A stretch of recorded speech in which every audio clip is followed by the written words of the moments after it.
আমাদের নেতা বিএনপির ভারপ্রাপ্ত চেয়ারম্যান জনাব তারেক রহমান সাহেব একটা গণতান্ত্রিক রাষ্ট্র করতে চাই, পরিচালনা করতে চাই, গণতান্ত্রিক রাষ্ট্র দিয়েছিলেন বিএনপির প্রতিষ্ঠাতা শহীদ রাষ্ট্রপতি জিয়াউর রহমান সাহেব। এই যে ঢাকা শহরের সৌন্দর্য, এই ঢাকা শহরের সৌন্দর্যটা ব্যানার ফেস্টুনে ঢেকে যায়। আমাদের প্রিয় নেতা বাংলাদেশে আসার সময় আমরা নেতাকর্মীরা ভালোবেসে ওনাকে অভ্যর্থনা জানাতে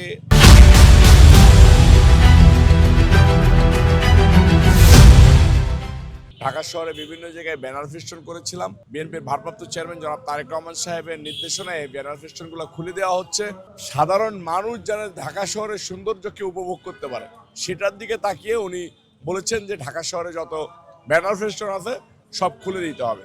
এটা উনি সব অঙ্গ সংগঠন সহ বিএনপির নেতৃবৃন্দদেরকে নির্দেশনা দিয়েছেন। তারই ধারাবাহিকতায় বিএনপির ভারপ্রাপ্ত চেয়ারম্যান জনাব তারেক রহমান সাহেবের নির্দেশেই এই ঢাকা শহরের সৌন্দর্যকে ফুটিয়ে তোলার জন্য সকল ব্যানার ফেস্টন খুলে ফেলে দেওয়া হচ্ছে।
Satu